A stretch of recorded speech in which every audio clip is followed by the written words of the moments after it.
अस्सलामुअलैकुम, welcome to my channel Food पटारी।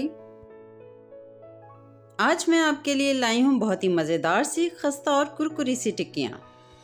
इन टिक्कियों में मज़े की बात यह है कि इन्हें आप एक दफ़ा बनाएं और 2 से 3 हफ्ते मज़े से खाएं। ये मज़ेदार सी टिक्कियाँ किचन में मौजूद रूटीन की चीज़ों से ही मैं बनाऊंगी, लेकिन इनका जायका आपको बहुत ही डिफरेंट लगेगा। तो चलें ये मज़ेदार सी खस्ता और कुरकुरी टिक्कियाँ बनाना शुरू करते हैं। बिस्मिल्लाहिर्रहमानिर्रहीम।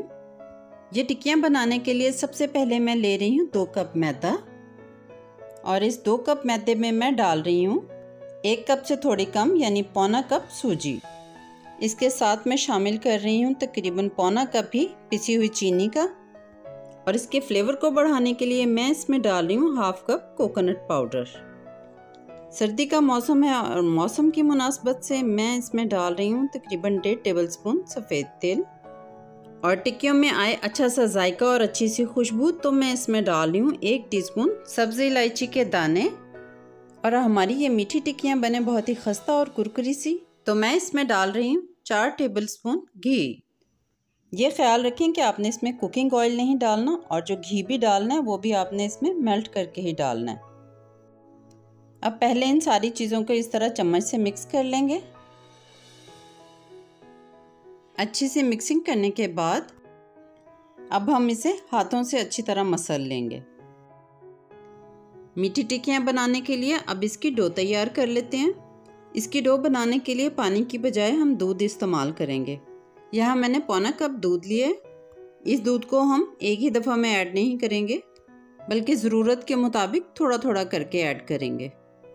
टिक्कियाँ बनाने के लिए हमें सख्त डो की ज़रूरत है, इसलिए सारा दूध एक ही दफ़ा ऐड नहीं करेंगे। डो को आप इस तरह पंच लगा कर अच्छी तरह गूंद लें। इस डो की तैयारी में जो पौना कप हमने दूध लिया था, पूरी डो तैयार होने के बाद ये इतना दूध उसमें से बच गया है, यानी पौने कप से भी कम दूध इस डो के लिए इस्तेमाल हुआ है। और ये देखें फाइनली डो इस तरह की सख्त तैयार कर ली है। अब इसे 1 से 2 घंटे रूम टेम्परेचर पे इसी तरह पड़ा रहने देंगे, ताकि सूजी मॉइस्चर को अच्छे से अब्जॉर्ब कर ले और डो अच्छे से सेटल हो जाए। टिक्कियाँ बनाने के लिए डो हमारी तैयार हो गई है। इस डो को मैंने 2 हिस्सों में डिवाइड करके इसके पेड़े बना लिए। पेड़े पे मैदा लगाकर इसकी हम एक रोटी बेल लेंगे। रोटी हम इसकी बनाएंगे ना तो बहुत ज़्यादा पतली और ना ही बहुत ज़्यादा मोटी। रोटी की थिकनेस आप चेक कर लें। अब टिक्कियों को शेप देने के लिए आप कटर या इस तरह गिलास भी इस्तेमाल कर सकते हैं, और आप चाहें तो आप इसे जैसे आलू की टिक्कियाँ हम तैयार करते हैं हाथों से इसकी टिक्कियाँ बना लें। बस टिक्कियाँ ऐसी बनानी है कि ना बहुत ज़्यादा मोटी हों और ना बहुत ज़्यादा पतली, ताकि जब हम इन्हें फ्राई करें तो ये बहुत ही खस्ता और कुरकुरी तैयार हों।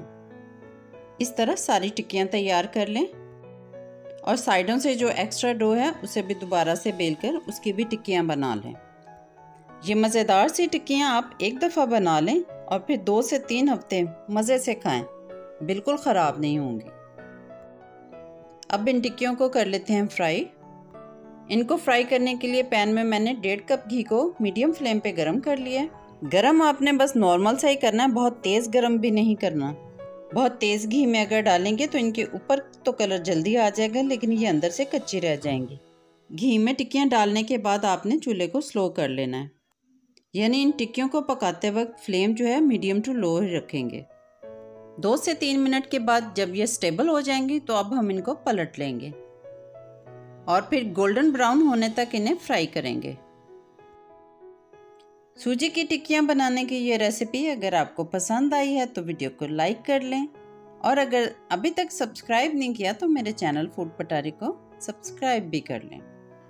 फ्राई होने के बाद जब इन टिक्कियों को हम घी से निकालेंगे तो उस वक्त ये कदरे सॉफ्ट लगेंगी। जैसे जैसे ये रूम टेम्परेचर पर आएंगी तो फिर ये खस्ता हो जाएंगी।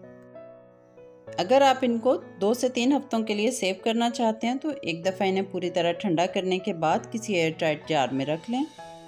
तो जब कुछ मीठा खाने का मूड हो तो गर्मा गर्म चाय के साथ ये मीठी टिक्कियाँ खाएं।